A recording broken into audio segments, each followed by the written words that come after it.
예, 바른미래당 내 변화와 혁신이 바른미래당을 나와서 별도의 당을 창당하는 움직임을 본격화했습니다. 변화와 혁신 창당 준비위를 구성을 했고 하태경 의원이 창당 준비위원장을 맡았습니다. 결국 유승민 의원이 또 그 중심에 있는데 미국에 있는 안철수 전 대표의 합류 여부를 둘러싸고 뭐 여러 가지 갑론을박이 또 나오는 것 같습니다. 이 문제 관련해서 이준석 바른미래당 전 최고위원과 얘기 나누겠습니다. 이준석 전 최고위원은 여기 직접 참여를 했고 유승민 의원이랑도 뭐 가깝게 여러 가지 얘기를 나누니까 이 창당 준비를 만들었다. 이거 뭐 당으로 창당하는 건 기정사실 아닙니까? 예, 그렇죠. 예. 창당한 이후에는 그럼 홀로서기로 내년 총선을 준비합니까? 자유한국당과 어떤 합하는 쪽으로 갑니까? 기본적으로 뭐 보수통합에 대해서 유승민 대표가 얘기했던 3대 원칙이라는 게 상당히 산이 높거든요. 네. 그 중에서도 이제 자유한국당이 사실상 발전적 해체라고 제3지에 대해 헤쳐 모여야 된다는 것. 이거는 지금의 황교안 대표의 그 진로로 봤을 때는 이루어지기 어려운 것으로 보이기 기득권을 때문에 다 내려놔야 된다는 네, 얘기죠. 제가 봤을 때는 뭐 보수의 통합은 쉽지는 않은 길이 될 것이다 이렇게 판단하고요. 제가 몇 번이나 얘기했지만은 그렇게 대통합한다 해가지고 수도권에서의 불리했던 어떤 보수의 판세가 단순 바뀔 것이다 라고 보기엔 시너지가 제한적일 것이다 라고 저는 생각하고요. 그래서 만약 보수 대통합을 고민하는 분들이 있다면 좀 더 원론적인 부분에서 고민해야 되지 않을까 그런 생각을 합니다. 그러면 이준석 전 최고위원이 보기에는 이 변화와 혁신이 창당을 해서 내년 총선에 그 독자적인 기치를 내걸고 승부를 할 가능성이 높다라고 보는 건가요? 지금은 제1전략으로 그렇게 되어 있습니다. 그렇군요. 이게 일부에서는 과거에 그 바른정당의 재판이 아니냐, 인물도 그렇고 여러 가지 결국 그 노선으로 회귀한 거 아니냐, 뭐 이런 평가도 나오던데 그런 부분은 어떻게 생각하세요? 실제로 이제 바른미래당 내에 이제 그 같이 저희가 합쳤을 때 소위 안철수계라고 하는 분들이 저희가 행동을 같이 했었고 호남계는 저희와 다른 행동을 했었는데 그 안철수계라고 하는 분들 중에서 이제 권은희 의원 빼놓고는 전부 다 지역구 의원이 아니에요. 그러다 보니까 지금 행보를 같이 할 수 없다라는 것 때문에 비례대표 6명은 이제 그 창당에 참여하지 못하는 이런 상황인데 그분들 입장에서는 뭐 대외적으로야 당연히 본인들이 뭐 비례대표를 하고 있기 때문에 못 빠져나간다 이렇게 하면 모양이 빠지기 때문에 뭐 어쩔 수 없이 뭐 안철수 대표의 의중을 기다린다 이런 표현을 하고 있지만은 실질적으로 뭐 본인들도 선거를 앞으로 다시 출마할 의사가 있다면은 어느 시점에 판단을 해야 된다. 그래서 저는 행동을 같이 할 걸로 좀 보고 있습니다. 결국은 같이 할 거다. 이준석 전 최고위원 같은 경우는 만약에 이 변화와 혁신이 당을 만들어서 가다가 이른바 보수 대통합 그 기조에서 자유한국당과 통합하는 쪽으로 간다면 그럴 때는 선택을 어떻게 해? 저는 이번에 만약 그렇게 실제로 일이 일어난다 그러면은 뭐 무소속부터 해서 여러 가지 고민하겠지만은 저는 실제로 그 통합된 당이라든지 이게 사실 여러 가지 버전이 있을 수 있거든요. 사실 뭐 혁신 우리 그 지금 변혁을 하고 있는 사람들이 거의 사실 흡수 통합되는 형태가 될 수도 있는 것이고 아니면 당대당의 통합을 하면서 어느 정도의 가치와 비전에 대해서 가운데 지점을 찾는 게 될 수도 있고 아니면은 변혁에 대해서는 가치 중심으로 할 수 있는 건데 저는 사실 그 세 가지 모델로 봤을 때 지금 제3지대에 또 다른 이제 그 준비를 하고 있는 분들, 뭐 자유와 공화라고 하는 분들도 있고, 그 외에 뭐 김종인 대표라든지 이런 분들도 새로운 어떤 기획이 있는 것으로 저는 알고 있는데, 이분들을 총망라하고 그 중에서 좀 신선한 가치를 뽑아낼 수 있는 상황이 아니라면은 단순히 뭐 자유한국당과 뭐 변혁에 있는 의원들 간의 통합 이 정도만 갖고는 도로 새누리당밖에 안 될 것이다. 저는 그런 생각을 하기 때문에 이게 참 지금 쉽지 않은 것이 제가 2012년에 비상대책위원 할 때 이제 11년 크리스마스 때부터 이제 비대위가 시작됐었거든요. 그때부터 한다는 걸 해도 그때 시간이 굉장히 촉박했는데 벌써 12월 이제 중순이 다 돼가는데 그것을 아직까지 틀을 못 만들어낸다는 거는 좀 쉽지 않을 것 같다는 생각합니다. 현실적으로 쉽지는 않을 것 같다. 왜냐하면 2월 말 되면 좀 더 공천 모드로 들어가거든요. 2월 초 되면 공천 모드 들어가거든요. 그렇죠. 늦어도 2월 말쯤에는 다 끝나야죠, 그렇게.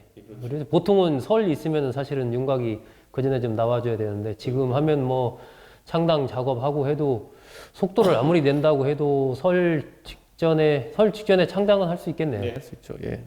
그래서 이거는 뭐 제가 봤을 때는 아마 보수 대통합이라는 것을 어차피 지금 산술적으로 보수 대통합이라는 걸 한다고 해가지고 거기에서 임계점까지 도달할 것이냐, 그러니까 총선 과반할 수 있는 임계점까지 도달할 것이냐는 다들 굉장히 부정적이기 때문에 그 계기를 만들어야 됩니다. 만약 하고 싶은 사람도 있다면. 이준석 최고위원의 고민도 깊어지는 시기가 점점 다가오고 있네요. 이게 뭐 정치를 하는 입장에서는 뭘 당선해서 국회의원이 되면 제일 좋겠지만 꼭 뭐 어떻게든 해서 내가 국회의원이 꼭 돼야 되겠다. 또 이런 건 조금 이준석 최고위원은 어떻게 생각하세요? 그런 부분은. 아니 이런 거죠. 만약에 제가 만약에 통합에 참여해가지고 하면 국회의원이 되고 통합에 참여 안 하면 국회의원이 안 된다? 이런 상황이라면은 저도 혹할 부분이 있을 텐데 통합하면은 제 생각에는 그 따뜻한 기운이 서울 강남 정도까지 올라올 것 같습니다. 그냥 아까 얘기한 대로 그냥 산술적으로 통합했을 때 네, 그럴 것 같습니다. 그렇기 때문에 뭐 실질적으로 좀 다를 수가 있다. 네. 그렇기 때문에 뭐 실질적으로 좀 다를 수가 있다. 네. 그 안철수 전 대표의 합류 여부를 둘러싸고 하태경 의원은 어쨌든 뭐 같이 할 거다 이런 얘기를 했고, 그런데 그 이태규 의원, 안철수 전 대표의 측근으로 알려진 인물입니다. 이태규 의원 같은 경우는 변혁에 참여할 뜻도 없다. 당분간 오히려 정치를 다시 해야 되는지 말아야 되는지, 지금 안철수 전 대표의 고민은 그거기 때문에 당연히 뭐 변혁에 참여하고 말고 지금 그럴 고민을 할 시점이 아니다. 이렇게 좀 결이 좀 달라요. 제가 이 안철수 대표의 고민을 인수분해를 딱 해가지고 보여드리면요. 지금 안철수 대표가 내일 당장 정치에 복귀한다고 해보십시오. 그러면은 바른미래당에 들어갑니다. 혹시 그러면은 손학규 대표랑 정치를 같이 해야 되거든요. 예, 그거는 본인이 오랜 휴식 기간을 통해서 국민들에게 새로운 이미지를 보여줘야 되는데 손학규 대표가 그럼 그렇게 주도권을 내어줄 것이냐, 아니면 그 시도가 새로워 보일 것이냐에 대해서 약간 물음표가 드는 것이고, 지금 유승민 대표와 와서 이제 참여하는 것에 대해 가지고는 뭐 열려 있는 옵션이지만은 그러려면 좀 더 적극적으로 이제 손학규 대표의 투쟁 국면이 열 때서 안철수 대표가 힘을 실어줄 부분이 있었는데 그때는 이제 사실 소극적이었단 말이에요. 그렇기 때문에 그 부분에 대한 거리가 있고, 그럼 안철수 대표가 자, 신당을 한다고 했을 때 신당을 할 동력이 과거만큼 생기겠느냐, 대선 주자로서 동력이, 그 부분에 대한 고민도 있을 것이고, 두 번째로는 똑같은 고민에 빠지는 것이 안 대표가 예를 나와서 신당을 하는데 현재 지금 그 손학규 대표와 함께 바른미래당에 있는 6명의 이제 본인과 같이 했던 비례대표 의원들을 손학규 대표 풀어줄 것이냐, 안 그러면 이제 본인이 나와가지고, 과거에 국민의당은 만들자마자 그 비문 계열의 호남 의원들이 나와가지고 본인을 밀어줬기 때문에 기호 3번 받고 그래도 순탄하게 교섭단체를 출발할 수 있었는데 지금은 그것도 아닙니다. 그렇기 때문에 결국 현역 의원 하나도 없이 시도를 해야 되는 것이기 때문에 그것은 굉장히 가시밭길 정도가 아니라 그거는 그 기호가 나중에 그러면 1, 2, 3, 4, 5, 6 이 안에서 안 됩니다. 12, 13 이 정도 됩니다. 왜냐면 나중에 그 가나다 순으로 가거든요. 뒤에 가면은.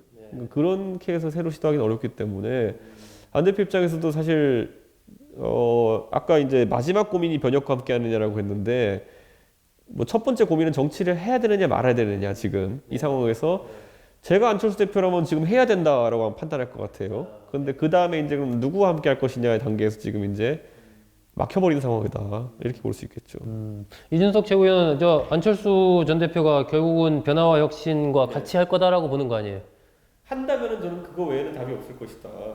이렇게 보고, 왜냐면 과거처럼 창당의 시나리오가 거의 그 이유는 뭐예요? 왜 안철수 전 대표가 같이 할 수밖에 없을 아까 것이다? 말했듯이 창당의 시나리오가 가동이 거의 불가능합니다.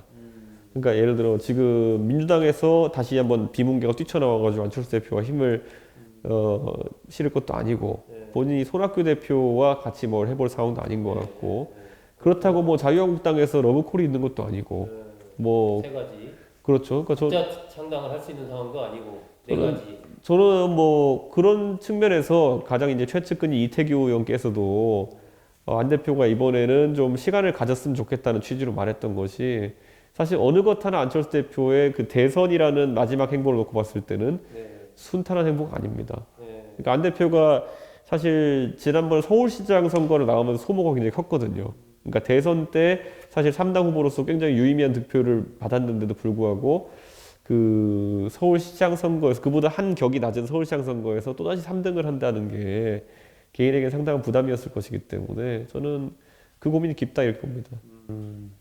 이준석 전 최고위원은 한 4가지 이유를 들어서 안철수 전 대표가 결국은 변화와 혁신과 같이 할 수밖에 없을 것이다. 정치를 한다면. 그죠? 예. 그래서 사실 오늘 보면 굉장히 좀 특이했던 기사가 하나 나온 게 뭐냐면요. 그 데일리한 기사로 났을 텐데 그 안철수 대표 측 이제 비례대표 의원들이 익명으로 손학규 대표에게 비례를 풀어줄 것을 요구한다라는 이제 그런 뭐 출당시켜달라, 제명시켜달라. 그런 어떤 그 기사가 났었는데 사실 이거는 안철수 대표의 생각도 아까 말한 그런 고민의 지점이 있고 안철수 대표와 뜻을 같이 했던 그 비례대표 의원들도 비슷한 고민이 있는 것이 안 대표가 안 들어오는 것은 당연히 전략적으로 본인이 할 수 있는 판단이지만 안철수 대표가 안 들어오면은 본인들이 그렇다고 해가지고 지금까지 6개월 가까이 싸워왔던 손학규 대표와 같이 정치를 할 수 없는 것이고 그렇다고 해서 이제 비례대표직을 던지고 나면은 본인들이 뭐 의원도 아니고 굉장히 협상력이 약해진 상태에서 무엇을 할 수 있겠느냐 뭐 이런 생각이 드는 거죠. 근데 한편으로 저는 이런 생각도 들어요. 그러니까 안철수 전 대표도 뭐 여러 가지 사정이 있겠지만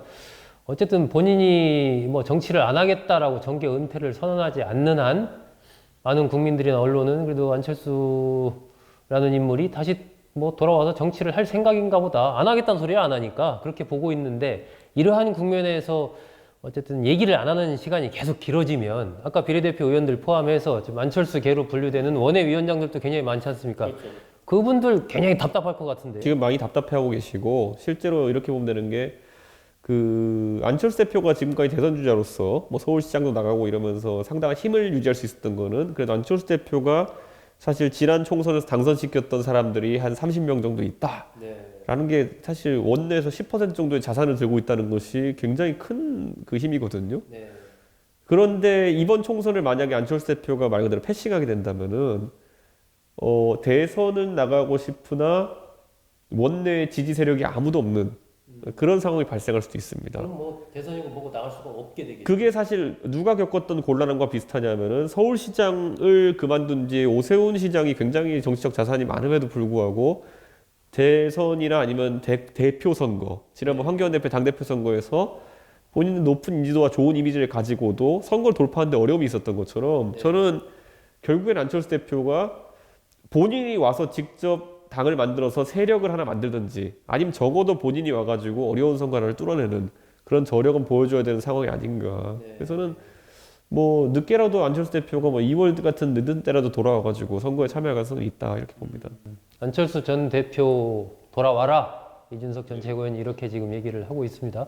그 유승민 의원 얘기 하나만 여쭤볼게요. 최근에 이제 그 변화와 혁신 창당 그 하면서 이렇게 연설하실 때 보니까 이제 뭐 죽음의 강을 건너서 우리 모두 살아 돌아옵시다 막 그러시던데 저는 그 멘트 하는 걸 이렇게 보면서 이 죽음의 강 이런 표현 있지 않습니까? 그런 표현을 꼭 저 유승민 의원이 그렇게 써야 됩니까? 그게 그 뭐 한 3년쯤 전부터 그런 표현을 쓰시잖아요. 죽음의 계곡이라는 표현을 쓰시는데 그 결국엔 벤처기업이나 이런 것들이 가다 보면은 내리막길 걷다가 곧 딱 지점을 넘어서는 순간에 올라가는 기점이 있다. 그것 때문에 이제 표현하는 것 같은데 사실 유승민 대표 입장에서는 본인이 대구에 어쨌든 적자였던 시절이 있고 그 안에서 원내대표까지 올라가가지고 차세대 대권 주자로 인식받았던 지점이 있는데 거기서 대구를 포기하는 건 상당히 어렵다. 그래서 이번에도 아까 그 죽음의 계곡 얘기한 게 대구의 아들 유승민이 뭐 이렇게 어려운 데를 돌파하겠다 이런 얘기도 했는데 저는 이제 그 시도가 성적표가 이제 이번 총선 나오는데 어떻게 될지 한번 지켜봐야겠는 것이 사실 많은 분들이 유승민 대표가 여론조사로 이제 20%대 후반이 이제 그 지역구에서 나왔다는 것 때문에 당선 가능성에 대해 가지고 의구심을 표현한 분도 있지만은 저도 3당으로 선거 치러봤지만은 그 3당이나 4당의 그 여론조사 득표율이라는 거는 꽤 부정확합니다. 제가 가장 최근에 노원병의 보궐선거 나갔을 때 그 지상파에서 조사했을 때 11%인가 이렇게 여론조사 나왔어요. 그래서 11%? 오잉? 이건 아닌데 제가 가는 느낌이랑 동네 느낌이랑 다른데 이랬는데 최종 득표율이 27%가 넘게 나왔거든요. 그러니까 저는 그 차이가 크게 납니다. 왜냐하면은 당세라는 것 때문에 많은 사람들이 투표 막판까지 고민을 하게 되는 것이 3당의 그 투표고 저는 그 측면에서 봤을 때 유승민 대표가 대구에서 한번 돌파를 할 가능성이 있다 봅니다. 저는. 네. 저는 유승민 대표의 그 메시지를 보면서 전체적으로 당이 좀 젊고 발랄한 중심으로 가는데 너무 무겁고 비장한 메시지를 사용하는 것 아닌가 하는 다들 자기 선거 앞두고 비장해집니다. 그런 생각이 들었습니다. 예, 이준석 전 최고위원과 얘기 나눴습니다.